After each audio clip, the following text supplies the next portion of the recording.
What if you mix Roblox doors, subway circles, and parkour? You get Grace. Hello everyone, it's Purple Spirit here, and today I'll be doing a guide on how to beat all of the monsters or entities in Grace. And if you have been living under a rock, Grace is the new up-and-coming Roblox Doors game, which is about it's like Doors but speedrun. So you gotta go fast.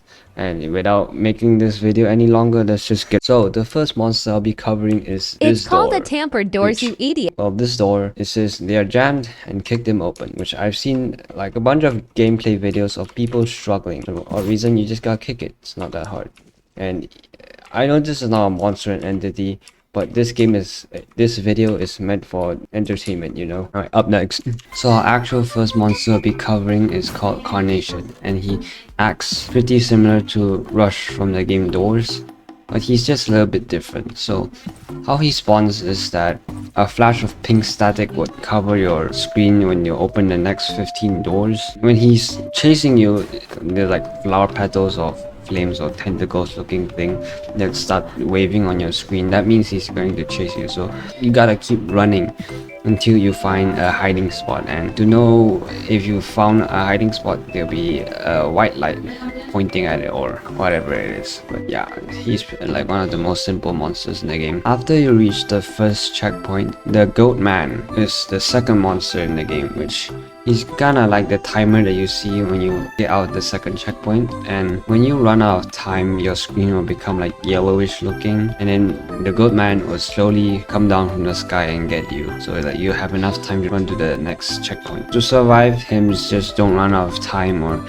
anything. And this is an honorable mention is that you can actually use your flashlight and point at him, click and point at him, or I don't know, you guys can comfort me with that. And I'm pretty sure you get a badge for it too. The third monster you'll be finding in the game is Slide. And he's also like a reference to Doors, and it's called Eyes, where you can't look at it. So he would come out on the third checkpoint. And to know if he spawns, like when you're running to the next door, you see like a bluish glow to it, which indicates. So when you see that bluish glow and then you enter that room, look down. Don't like look 180 degrees away from it, because that's just too difficult. Just look down and then you won't look at it. And that's also a pretty simple entity. Alright, the next monster is Slugfish, and also I like to call it Worm Guy because he's very cool. And this worm-like entity, this monster is pretty similar to Carnation too, but then he moves bullet train fast, like really fast. Like not really fast, but he takes like a few seconds to enter the room that you're in. So instead of like, you know, when you see those flower petals or flames or tentacles when Carnation comes, instead of pink, it's white. When the white tentacles come out, just stick to the walls. You can move while it comes.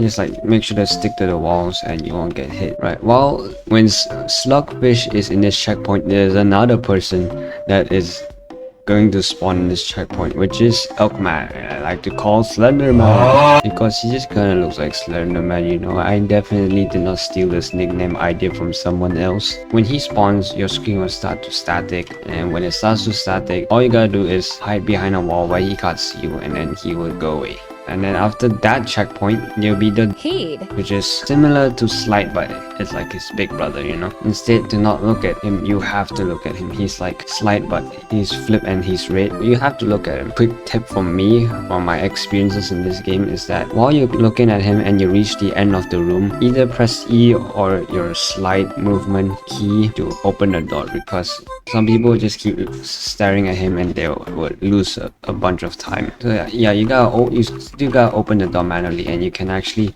open the door while you're not facing it. Up next is called Dozer, and that name literally sounds nothing like the entity, so I just call him Smile because he looks more like a smile. And he is like red, like he's like red like green, like, you know. So, and he usually spawns when Carnation spawns. So his mini game is when he spawns on your screen, you have to crouch before his eyes open, so you won't die from it. Usually Carnation will come slower because this minigame needs you to crouch and not move. So yeah, that's about it. Don't die from it. And after that we got Sorrow, which is basically blood rain. When you run into a room and then you see like this reddish color like heat, but don't mix up blood rain and heat together, but reddish hue in a room. When you find this room, you have to quickly hide under something, and if there's nothing, you can hide under a door frame, which is also like a hideable spot because there's something covering your head, you know. But that's about all of the monsters in Grace. I hope you enjoyed this video, and let me know in the comments, and I'll see you in the next one, I guess.